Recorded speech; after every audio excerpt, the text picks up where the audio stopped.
दोस्तों सच में सूर्य कुमार यादव जैसा महान कप्तान और खिलाड़ी कोई नहीं। जी हां, पहले अपनी कप्तानी में टीम इंडिया को लंका के खिलाफ जिताया मैच, फिर गौतम गंभीर के चरणों में झुककर उनका आशीर्वाद लेते हुए जो किया, ये नजारा देखकर तो पूरे क्रिकेट जगत उन्हें सलाम करने लगा। तो आखिर क्यों अचानक गौतम गंभीर के छुए सूर्य कुमार यादव ने पैर? ये नजारा देखकर कैसा था खुद गौतम गंभीर का रिएक्शन? कैसे गुरु और शिष्य की परंपरा का पालन करते हुए सूर्य कुमार यादव झुक गए गंभीर के चरणों में?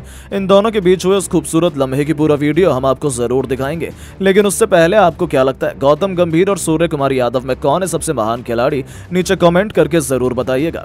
दोस्तों भारत और श्रीलंका के बीच पहला टी20 मुकाबला पल्ले केले क्रिकेट स्टेडियम में खेला गया और इस मुकाबले में भारतीय टीम पहली बार गौतम गंभीर की कोचिंग और सूर्य कुमार यादव की कप्तानी में मैदान पर उतरी। किसी ने सोचा भी नहीं था कि इस मुकाबले में टीम इंडिया क्या कारनामे करने वाली है। जहां एक सांस रोक देने वाले मुकाबले में आखिरकार हारते हारते टीम इंडिया जीत गई। भारतीय बल्लेबाजों ने पहले 213 रन ठोक डाले। सूर्य से लेकर ऋषभ पंत ने अपने बल्ले से तबाही मचाई, तो फिर भारतीय गेंदबाजों ने लंका के अरमानों पर पानी फेरते हुए उन्हें ऐसा धोया कि 170 पर ही 20 ओवर पूरे होने से पहले श्रीलंका ऑल आउट हो गई और भारतीय टीम इस मुकाबले को बड़ी आसानी से 43 रनों से अपने नाम कर गई। लेकिन मैच जीतकर अपने कप्तानी में पहली बार सूर्य कुछ ऐसा कर जाएंगे यह किसी ने सोचा नहीं था। जहां वो पहले मैन ऑफ द मैच तो बने, लेकिन उसके बाद गौतम गंभीर के सम्मान में सूर्य ने जो किया देखकर तो पूरी दुनिया इस खिलाड़ी को सलाम करने लग गई। जी हां, आपको बता दें भारतीय टीम के जीतने से ज्यादा चर्चा अब इसी लम्हे की हो रही है। दरअसल जब सूर्य कुमार यादव को मैन ऑफ द मैच का अवार्ड दिया गया उसके बाद गौतम गंभीर उन्हें बधाई देने के लिए गए।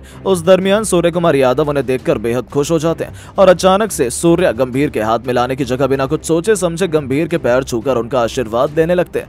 ये नजारा देखकर तो गौतम गंभीर की आंखें फटी की फटी रह जाती हैं। स्टेडियम में बैठे दर्शक भी हैरान हो जाते हैं, लेकिन तभी तुरंत गौतम गंभीर सूर्य कुमार यादव का कंधा पकड़कर उन्हें उठाते हैं और दिल से गले लगाकर पीठ थपथपाते हुए उन्हें बधाई देते हैं। फिर ये दोनों काफी वक्त तक मैदान में एक दूसरे से बातचीत करते हैं। गौतम गंभीर उन्हें कुछ नई नई टिप्स भी देते हुए नजर आते हैं, लेकिन तब तक इन दोनों के बीच हुए इस खूबसूरत लम्हे का वीडियो सोशल मीडिया पर वायरल हो गया और हर किसी को खूब पसंद आया। सूर्य कुमार यादव ने गुरु और शिष्य की परंपरा का पालन करते हुए गंभीर के पैर छूकर हर किसी का दिल जीत लिया। लेकिन दोस्तों अब आपको क्या लगता है सूर्य कुमार यादव और रोहित शर्मा में कौन है सबसे बेहतर कप्तान? नीचे कमेंट करके जरूर बताएं। दोस्तों लंका के खिलाफ पहली चुनौती में ही सूर्य की पलटन ने हाहाकार मचाकर रख दिया। पल्ले केले क्रिकेट स्टेडियम में पहले टी20 मुकाबले में लंका ने जब टीम इंडिया को पहले बैटिंग करने का न्योता दिया तो यह उनके लिए अपने पैरों पर ही कुल्हाड़ी मारने के समान साबित हुआ, क्योंकि मैदान में उतरे यशस्वी जायसवाल और शुभमन गिल तो सर पर कफन बांध कर आए थे। उसके बाद उन्होंने चौके छक्कों की ऐसी सुनामी लाई कि 6 ओवर खत्म होने से पहले 70 रनों का आंकड़ा टीम इंडिया पार कर चुकी थी। 5.5 ओवर में उन्होंने 74 रनों की ओपनिंग पार्टनरशिप बनाकर लंका के खेमे में हाहाकार मचा दिया। गिल 16 गेंद में 34 रन बना गए थे। यशस्वी ने 21 गेंद पर 5 चौके और 2 तूफानी छक्कों से सजी 40 रनों की विस्फोटक पारी खेल दी, तो उनका विकेट जाने के बाद लंका पर कहर बनकर टूट पड़े कप्तान सूर्य कुमार यादव। मैदान में आते ही तूफानी छक्के से खाता खोलने वाले इस खिलाड़ी ने ऋषभ पंत के साथ मिलकर लंका के गेंदबाजों को बेदर्दी से धोया। उनके मैदान पर ही उनकी इज्जत उतारते हुए उन्हें इस तरीके से पीटा कि उनके फैंस को भी उन पर तरस आने लगा। चाहे सामने कोई भी गेंदबाज आता सूर्य उसे मैदान के बाहर डिपॉजिट कर देते थे और अपने विस्फोटक अंदाज में इस खिलाड़ी ने पहले पंत के साथ मिलकर अर्धशतकीय साझेदारी को अंजाम दिया, तो फिर उसके बाद 22 गेंद पर तूफानी अर्धशतक जड़कर अपनी पहली चुनौती में सूर्य पूरी तरीके से खरे उतरे। 26 गेंद पर 8 खतरनाक चौकों और 2 तूफानी छक्कों से सजी 58 रनों की उनकी पारी ने टीम इंडिया को इस मैच में लगभग चैंपियन ही बना दिया था। और तभी तो शानदार उनकी बल्लेबाजी देखकर तो पूरी दुनिया दंग रह गई। यहाँ तक कि अब दुनिया भर के कई बड़े बड़े दिग्गजों के रिएक्शन भी निकलकर सामने आए हैं। जी हाँ दोस्तों, सबसे पहले तो खुद God of cricket Sachin Tendulkar ने भारतीय टीम की खूब तारीफ की। उन्होंने कहा कि यह नया दौर है टीम इंडिया का। जिस तरीके से इसकी शुरुआत हुई है मुझे लग रहा है कि एक और वर्ल्ड कप की ट्रॉफी हमसे काफी दूर नहीं है, और चाहे यशस्वी जायसवाल हो, चाहे शुभमन गिल या फिर सूर्य और पंत ही क्यों ना हो, ये सभी खिलाड़ी अपने आप में टी20 के चैंपियन हैं और दिग्गज हैं। और ये मैच देखकर एक बात तो साबित हो गई कि इस वक्त टीम इंडिया से बेहतर टीम दुनिया में कोई नहीं है। मुझे इन सब पर गर्व है। तो दोस्तों लंका के महान दिग्गज महिला जयवर्धने की तो आंखें फटी की फटी रह गईं। उनका कहना है कि सच कहूं तो मुझे भारतीय टीम से जलन हो रही है। यहाँ हमारे पास 11 खिलाड़ी की शतीक प्लेइंग 11 नहीं है और टीम इंडिया के पास एक से बढ़कर एक चैंपियन खिलाड़ी भरे हुए हैं, चाहे सूर्य हो, चाहे पंत हो या यशस्वी जायसवाल। जिस तरीके से इन युवा खिलाड़ियों ने दमदार प्रदर्शन किया है, मुझे लग रहा है कि टीम इंडिया इस समय दुनिया की नंबर 1 टीम है और रोहित शर्मा, विराट कोहली जैसे दिग्गजों की कमी भारत को तो नहीं खलने वाली है। तो वहीं दोस्तों ऑस्ट्रेलिया के महानतम दिग्गज रिकी पॉन्टिंग ने भी बड़ा बयान दिया। उन्होंने कहा कि यदि ऑस्ट्रेलिया को टक्कर देने की हिम्मत दुनिया में किसी भी टीम में है तो वो केवल हिंदुस्तान है। हमारे पास चैंपियन खिलाड़ी हैं, लेकिन टीम इंडिया के पास ऐसे नगीने हैं जिन्हें टी20, वनडे या टेस्ट कहीं भी खिला दीजिए, किसी भी परिस्थिति में उतार दीजिए, वो हमेशा चैंपियन बनकर ही आते हैं। और मुझे लगता है कि आने वाले अगले 10 साल हिंदुस्तान में होने वाले क्रिकेट में और उन्हें कोई भी चुनौती नहीं दे पाएगा। यहाँ तक कि दोस्तों पाकिस्तान की बेस बैटरी के नाम से मशहूर शोएब अख्तर का कहना है कि मैं तो पहले से ही कहता आ रहा हूँ, भारत के टैलेंट का दुनिया में कोई भी सानी नहीं है। अभी अभी सूर्य कप्तान बने, ये खिलाड़ी सभी युवा, लेकिन इन्हें देखकर ऐसा लगता है कि ये पता नहीं कितने सालों से मैच खेल रहे हैं, जैसे कि गेंदबाजों की धुनाई कर रहे हैं। उनकी बल्लेबाजी देखकर बहुत मजा आया और मुझे लगता है कि सूर्य की कप्तानी में भी टीम इंडिया माशाल्लाह बहुत आगे जाएगी। काश सूर्य जैसे खिलाड़ी हमारे पाकिस्तान में भी होते। तो दोस्तों सच में दुनिया भर के दिग्गज भी अब इन सभी खिलाड़ियों से खूब खुश हैं। लेकिन अब आपको क्या लगता है कि टीम इंडिया क्या लंका के खिलाफ 3-0 से ये टी20 सीरीज जीत पाएगी? अपनी कीमती राय नीचे कमेंट बॉक्स में जरूर बताएं। दोस्तों जिम्बाब्वे के खिलाफ उनकी धरती पर फतह करने के बाद भारतीय टीम अब श्रीलंका पहुंच चुकी है।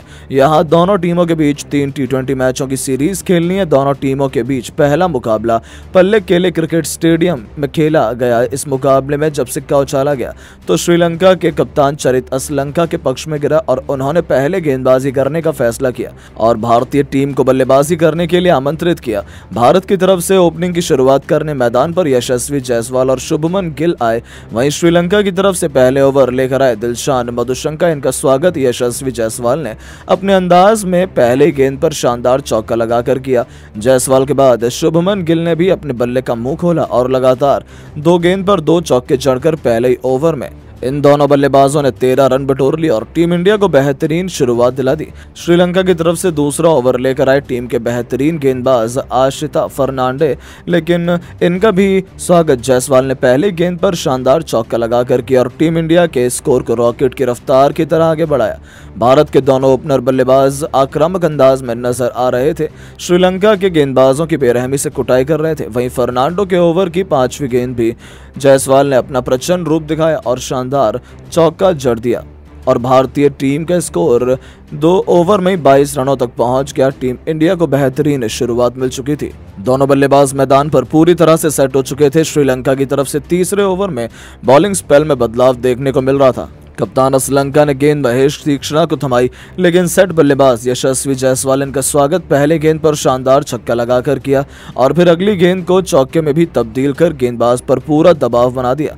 जायसवाल का बल्ला रुकने का नाम नहीं ले रहा था। घातक अंदाज में श्रीलंका के गेंदबाजों की कुटाई कर रहे थे तो इंडिया का स्कोर भी तेजी से आगे बढ़ रहा था। भारत का स्कोर 3 ओवर में 36 रनों तक पहुंच चुका था। श्रीलंका की तरफ से चौथा ओवर लेकर आए एक बार फिर असीता फर्नांडो। इनका स्वागत शुभमन गिल ने पहली गेंद पर शानदार चौका लगाकर किया। इसके बाद भी वो रुके नहीं और तीसरी गेंद को भी चौके में तब्दील कर श्रीलंका के गेंदबाजों पर धज्जियां उड़ा दी और दोनों बल्लेबाज एक अच्छी पार्टनरशिप की तरफ आगे बढ़ रहे थे। श्रीलंका के कप्तान को लगातार विकेट की तलाश थी, लेकिन ये दोनों बल्लेबाज मैदान पर पूरी तरह से सेट हो चुके थे।